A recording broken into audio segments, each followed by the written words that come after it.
Hello అండి, అందరికీ నమస్తే. Welcome back to our channel home making ముచ్చట్లు. ఎలా ఉన్నారు అందరూ? బాగున్నారా? నేను కూడా బాగున్నాను. ఈరోజైతే మరొక చిన్ని వ్లాగ్ని మీతో అయితే షేర్ చేస్తాను. నచ్చితే లైక్ చేయడం మాత్రం మర్చిపోవద్దు. ఇంక ఇక్కడ వచ్చేసరికి ముందు రోజు సాయంత్రం అనమాట. ఇంకా అలసందులు అవి అంటే ఇవి బొబ్బర్లు అనమాట. ఇంకోటి కొద్దిగా వైట్గా కాకుండా కొంచెం బ్రౌన్గా ఉంటాయి, వాటిని అలసందులు అంటాము. వీటిలో మనకి ప్రోటీన్ అనేది ఎక్కువగా ఉంటుంది. ఇంకా అందుకనేసి నేను సాయంత్రము ఇంటికి వచ్చిన తర్వాత ఇవి ఉడకబెట్టేసి జస్ట్ ప్లెయిన్గా ఇచ్చిన తినరు. వాటిని మనం పోపు పెట్టేసి ఆనియన్ అన్నీ వేస్ట్ చేయిస్తాం కదా, అలా వేసినా తినరు అనమాట. అలా ఇంకా పచ్చి ఆనియన్స్ మాత్రం వేస్తే తింటారు. అందుకని పచ్చి ఆనియన్స్, క్యారెట్ తురిమేసి ఇంకా కొద్దిగా సాల్ట్, కారం అయితే ఏం యాడ్ చేయను, అన్నిటినీ కలిపేసి ఇచ్చామనుకోండి తక్కువ క్వాంటిటీయే తింటారు. ఇలాంటివి మరీ ఎక్కువ అయితే ఏం తినరు. అప్పుడప్పుడైతే చేస్తూ ఉంటాను. ఇప్పుడు పిల్లలందరూ కూడా ఫాస్ట్ ఫుడ్స్కి బాగా అడక్ట్ అయిపోయారు కదా. ఇలాంటివి తినాలంటే కొంచెం కష్టంగా ఉంటుంది. ఇంకా మెయిన్గా హాస్టల్లో ఉండే పిల్లలకైతే అసలు చెప్పాల్సిన అవసరమే లేదు. హెల్తీ ఫుడ్ అనేది అస్సలు ఉండదు. జస్ట్ వాళ్ళకి హాస్టల్లో ఉన్న రోజులు ఏదో పప్పు, సాంబారు, రైస్, ఇంకా ఇడ్లీ, దోశ తప్ప ఇలాంటివన్నీ కూడా ఉండవు ఇంటికి వచ్చినప్పుడే. ఇంకా ఇంట్లో ఉండే పిల్లలకైతే మనం చేసి పెట్టినా సరే తినడానికి ఒళ్ళు బరువు అయితే ఉంటుంది, పైగా నచ్చవని చెప్తారు. కానీ ఒక్కొక్కసారి కొంచెం స్ట్రిక్ట్గా ఉండి కొద్దిగా అయినా అలవాటు చేసామనుకోండి, వాళ్ళకి ఫ్యూచర్లో ఇలాంటివి తినాల్సి వచ్చినా కూడా ఇబ్బంది లేకుండా ఉంటుంది. ఇంక ఇక్కడ నైట్ మాకు బయట వ్యూ అనేది చాలా బాగుంటుంది. ఇప్పుడే ముగ్గు అయితే వేసి వెళ్ళారనమాట. ఇంక ఇక్కడ చెట్టు తెల్లగా పూలు అయితే పూసింది. ఇది చూడడానికి మల్లెపూల్లాగా ఉన్నాయి కదా, కానీ పారిజాతం చెట్టు అనమాట. సరే, ఇప్పుడు నిండా ఉన్నాయి కదా, ఉదయం 6 కల్లా కూడా వెళ్ళి కొన్ని ఏరుకొని వచ్చి పూజ చేసుకునే టైంకి వాడుకుందాము అనుకుంటే 5:30 కల్లా అస్సలు ఉండవు, ముందే తీసుకెళ్ళిపోతారనమాట ఇక్కడ. ఇంకా అందుకనేసి ఎప్పుడో ఉంటే 1-2 అలా తెచ్చుకుంటాం. లేదంటే ఇంకా కస్తూరి పూలు మనకి పసుపు కలర్లో ఉంటాయి కదా, అవైతే ఉంటాయి, ఇంకా అవి తీసుకొస్తాం. లేదంటే మనకి బయట షాప్లో తెచ్చుకుంటాం కదా, అవైనా వాడుతూ ఉంటాము. ఇంక ఇది నెక్స్ట్ డే మార్నింగ్ అనమాట. ఇంకా ఉదయాన్నే కొద్దిగా రైస్ చేద్దాము అంటే కొబ్బరి ఉంది, ఇంకా వాటిని కొబ్బరి పాలలాగా తీసేసి ఇంకా వెజిటేబుల్స్ అన్నీ కూడా వేస్తున్నా. ఈరోజు ఉన్నాయన్నీ వేసేస్తున్నా. ఆలు లేదు, ఇంకా క్యారెట్, ఆనియన్, తర్వాత కొద్దిగా నిన్న చేసినవి దొండకాయ ఉంటే ఇంకా 2 అలా మిగిలి ఉన్నాయి. ఇంకా వాటిని కూడా దొండకాయ, తర్వాత నిన్న ఉడకబెట్టిన కార్న్ ఉంది, స్వీట్ కార్న్, అది అన్నీ కలిపి రైస్ లాగా చేసేస్తూ ఉన్నాను. బాస్మతి రైస్ లేవు, మామూలు రైసే యూస్ చేస్తూ ఉన్నాను. ఇక నేను 3 ప్లేట్స్ పెట్టుకున్నాను అనమాట. ఒకటి కట్ చేసుకోవడానికి, ఒకటి పీల్ తీసింది వేసుకోవడానికి, ఇంకోటి కట్ చేసినవి వేసుకోవడానికి. ఇలా చేయడం వల్ల మనకి కౌంటర్ టాప్ అనేది చాలా నీట్గా ఉంటుంది. ఇంకా నేను చాపింగ్ బోర్డ్ అయితే ఏం యూస్ చేయను, నా దగ్గర ఏం లేదు. జస్ట్ మనం ఇలా పింగాణి ప్లేట్స్ ఉంటాయి కదా, అవి కొంచెం మనం వాడిన తర్వాత ఎంత నీట్గా క్లీన్ చేసినా సరే కొద్దిగా కలర్ అనేది చేంజ్ అవుతూ ఉంటుంది. బ్యాక్ సైడ్ కానీ ఎక్కువగా బ్యాక్ సైడు, లైట్గా ఫ్రంట్ సైడ్.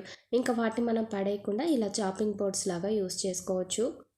మనము చాపింగ్ బోర్డ్స్ వుడ్ వాడినా సరే ఆ లైన్స్ పడతాయి కదా, ప్లాస్టిక్ అయినా చెక్కవైనా, ఆ లైన్స్ పడిన దగ్గర నీట్గా క్లీన్ చేయకపోతే ఫంగస్, తర్వాత బూజు ఇలాంటివన్నీ చేరుతూ ఉంటాయి. అదొక నాకు అలర్జీ టైప్ ఉంటుంది, అందుకని నేను వాటిని యూస్ చేయను.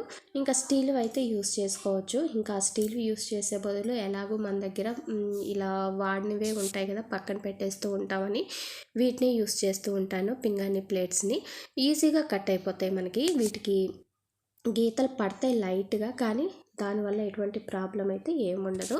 ఇంకా అందుకని వేస్ట్గా ఉన్న ప్లేట్స్ అన్నీ కూడా ఇలా యూస్ చేసుకుంటూ ఉంటాను నేనైతే.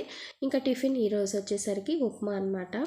ఉప్మా అంటే మా ఇంట్లో పెద్దగా నచ్చదు. ఇంకా టిఫిన్ ఫుల్ఫిల్గా తిన్నాము అంటే ఇడ్లీ, దోశ అంతే. ఉదయం పూరి, చపాతీ ఇలాంటివి అయితే ఎప్పుడూ చేయము. ఇంక ఈరోజు లేదనమాట పిండి, అందుకని ఉప్మా చేసేసాను. ఇంకా దాంట్లోకి బయట నుంచి వడ అయితే తెచ్చుకొని ఏదో ఒకటి ఉంటేనే పిల్లలు అయితే తింటారు. ప్లెయిన్గా ఉప్మా తినాలంటే కొంచెం ఇబ్బంది పెడతారనమాట. ఇంకా అందుకు సరేలే అనేసి ఆ ఉప్మా కొంచెం ఇంకొంచెం ఒక వడని ఇంక్లూడ్ చేస్తే చక్కగా తినేసి అయితే వెళ్ళిపోతారు. ఇంకా క్యారేజ్ బాక్సులు అయితే పెట్టేస్తున్నాయి. ఈరోజు నేనే పెట్టాను. మామూలుగా కర్రీ రైస్ అనుకోండి, వాళ్ళకి నచ్చిన విధంగా పెట్టేసుకొని వెళ్తారు. ఇంకా స్కూల్కి వెళ్ళిన తర్వాత ఇంకా నా పనులు అనమాట. ఈరోజు ఉదయాన్నే పూజ కూడా కంప్లీట్ అయిపోయింది. అంటే ఈరోజు సాటర్డే అనమాట. ఇంకా నిన్న పెట్టిన పూలని తీస్తాం కదా, ఇంకా వాటిని ఇలా వాటర్లో వేసి ఉంచేస్తాను. ఇవి ఫ్రెష్గా ఒక 2 days వరకు ఉంటాయి. ఇంకా ఒక్కొక్కసారి ఎక్కువ రోజులు కూడా ఉంటాయి. వాటర్ చేంజ్ చేస్తూ ఉంటే సరిపోతుంది. ఇంకా అందుకనేసి నేను ఇలా తీసిన పూలన్నిటినీ కూడా ఒక్కొక్క చోట ఇలా వాటర్ పోసి పెడుతూ ఉంటాను. అవి ఫ్రెష్గా ఉన్నన్ని రోజులు. ఆ తర్వాత చెట్టు మొదట్లో పోసేస్తాను అనమాట. ఇంక ఈరోజు కూడా ఇలాగే చేశాను. పెద్ద వాటర్ అంటే పెద్ద బౌల్లో వాటర్ వేసి కూడా పెట్టుకోవచ్చు, కానీ ఒక్క చోటే కాకుండా అక్కడక్కడ పెట్టుకుంటూ ఉంటాను అనమాట. ఈరోజు ఏంటంటే ఉదయాన్నే పూజ అనేది కంప్లీట్ అయిపోయింది. సాటర్డే కాబట్టి హెవీగా అంటే గంటలు అంటే చదవడం ఇలాంటివి అయితే ఏం చేయను. ఉదయాన్నే టైం ఉండదు కాబట్టి. ఇంకా హాలిడేస్ అనుకోండి, అప్పుడు కొంచెం ఒక 10 minutes 15 minutes అలా టైం తీసుకున్న హడావిడి లేకుండా ఉంటుంది. ఇంక ఇక్కడ వచ్చేసరికి మనకి ఎదురుగా ఇలాగా బోగన్విలియా చెట్టు అంటే కాగితాల పూల చెట్టు అయితే ఉంటుంది. మనకి లేత పూలుగా ఉన్నప్పుడు లైట్ ఆరెంజ్ లాగా ఉంటాయి. అదే పూలు ముదిరినప్పుడు మనకి పింక్ కలర్లోకి వస్తాయి అన్నమాట. ఇంకా రోజు చూస్తూ ఉన్న వాటిని తెచ్చి ఎలాగైనా పెట్టుకోవాలి. ఒక ఫ్లవర్ వాజ్ లాగా ఉంది కదా, మనం కొన్నా సరే ఇలాంటివి తెచ్చిపెట్టుకున్న వాడి బోరు కొట్టేస్తాయి. అలా కాకుండా ఇలాంటి ఫ్లవర్స్ ఉంటాయి కదా, అంటే ఇలాంటివి సేమ్ ఇవే అని కాదు, ఎల్లో కలరు ఇలాంటివన్నీ కూడా వాటిని ఇలాగ పెట్టుకోవచ్చు. దీనివల్ల మనకి పైసా ఖర్చు ఉండదు. కింద పెట్టిన బాటిల్ కూడా నేను ప్లాస్టిక్ కిచెన్లోదనమాట. మనం ప్లాస్టిక్ అయినా యూస్ చేసుకోవచ్చు. ఏవైనా సరే మనకి వేస్ట్గా ఉన్నవైనా యూస్ చేస్తూ ఉన్నవైనా ఏవైనా యూస్ చేసుకొని ఇలా అక్కడక్కడ చిన్న చిన్న కొమ్మలు అంటే పూలే లేవనుకోండి, చెట్లవి చిన్న కొమ్మలు తుంచి పెట్టుకున్నా సరే ఇంట్లో ఫ్లవర్ వాజులు కొని తెచ్చి పెట్టుకోవాల్సిన అవసరం కూడా లేదు. ఇలాగా చక్కగా పెట్టుకోవచ్చు అనమాట, పైసా ఖర్చు లేకుండా. ఇంటికి ఒక కళ వచ్చేస్తుంది. ఇంతకుముందు ఏంటంటే ఇంటి ముందు చక్కగా ప్లేస్ ఉండేది, చెట్లు పువ్వులు అన్నీ కనిపిస్తూ ఉండేవి. ఇంక ఇక్కడ మాకేంటంటే ఫ్లాట్ కాబట్టి అవకాశం అయితే లేదు. అందుకనేసి ఉన్న వాటిని ఇలాగా పెట్టేసుకుంటూ ఉంటాను. ఒక్కొక్కరికి ఒక్కొక్క ఇంట్రెస్ట్ ఉంటుంది. నాకు ఇలా ఇంటిని నీట్గా ఆర్గనైజ్డ్గా చేసుకోవడం ఇష్టం కాబట్టి అందులోనూ మనీ ఎక్కువ ఇన్వెస్ట్ చేయకుండా మనం దేనికైనా సరే పెట్టిన మనీ తిరిగి రాదనమాట. ఒక గోల్డ్కి తప్పించి గోల్డ్కి ఏదైనా ప్లేస్కి అలాగా, ఇంకా మిగిలిన వాటికి ఎంత పెట్టినా వేస్టే. అస్సలు పెట్టకుండా ఉండకూడదని కాదు, లిమిట్లో పెట్టుకుంటూ ఉంటే సరిపోతుంది. ఇంక ఇక్కడ కిచెన్లో మన వ్లాగ్స్ ఫాలో అయ్యే వారికి తెలిసే ఉంటుంది. ఒక 3 days బ్యాక్ నేను ఈ చెక్క మీద ఒక సైడ్ పెయింట్ వేశాను. అనుకోకుండా అది చాలా పెద్దది అయిపోయింది అనమాట. అంటే డిజైన్ వేసి మరీ వేసినా పెద్దదైంది. ఈసారి డిజైన్ వేయకుండా చేతికి ఏది వస్తే ఎలా వస్తే అలా వేసేద్దాము అని డిసైడ్ అయిపోయి జస్ట్ ఒకేసారి డైరెక్ట్గా పెయింట్ బ్రష్తోనే వేసేసాను. ఫస్ట్ ఒక చిన్న లైన్ లాగా వేసేస్తూ ఉంటానన్నమాట. నాకు చిన్న ముగ్గులు అయినా సరే చుక్కలు పెట్టి వాటిని కలుపుతూ వేయడం ఎందుకో కన్ఫ్యూజన్గా, ఎందుకు ఇంత టైం వేస్ట్ అనిపిస్తూ ఉంటుంది. అందుకనేసి నేను చేత్తోనే చుక్కలు లేకుండా అలా తిప్పుకుంటూ వెళ్ళిపోతాను అనమాట. ఇప్పుడంటే ముందు కొద్దిగానే ప్లేస్ ఉంది, సరే దాంట్లోనే వేసుకోవచ్చు, అలా వేస్తూ ఉంటాను. చుక్కలు పెట్టడం అదైతే ఏముండదు. ఇంక ఇక్కడ కూడా అంతే, ఫస్ట్ ఏం వేయలేదు, జస్ట్ అలా వేసేసుకుంటూ వెళ్ళిపోయాను. బ్యాక్ సైడు పెద్ద డిజైన్ అయితే ఉంది కదా, ఇంకో సైడ్ కూడా పెద్ద డిజైన్ కాకుండా చిన్నదిగా సింపుల్గా ఉండేలాగా వేసేస్తే కొద్ది రోజులు ఆ సైడ్ పెట్టుకోవచ్చు, ఇంకో కొద్ది రోజులు ఈ సైడ్ పెట్టుకోవచ్చు అనేసి డిజైన్ అనేది చేంజ్గా ఉండాలని ఇలా వేసుకుంటూ ఉన్నాను అనమాట. ఇంక ఇది యాక్చువల్గా మనకి కీ చైన్ హ్యాంగ్ చేసుకోవడానికి ఉంది కదా, దాన్ని చేయమని చెప్తే వాళ్ళు ఇంత పెద్దదైతే చేశారు. నాకు నచ్చలేదన్నమాట. ఇంకా ఇది వద్దు అని చెప్పేసి పక్కన పెట్టేశాను. దాన్ని ఈ విధంగా ఇలాగా యూజ్ చేసుకున్నా. ఫైనల్గా ఇలా వేసాను అనమాట. నాకైతే ఇంతకుముందు పెట్టాను కదా బ్యాక్ సైడ్ పెద్ద ఫ్లవర్ లాగా వేసి, దానికన్నా కూడా ఇదైతే నచ్చిందనమాట. సింపుల్గా చిన్నదిగా, పైగా కౌంటర్ టాప్ మీద కూడా చిన్న ముగ్గు అయితే వేసాను కదా, కింద పైన లైన్ లాగా మిడిల్లో ఇలా డిజైన్ అయితే వచ్చి నాకైతే ఇప్పుడు వేసింది నచ్చింది.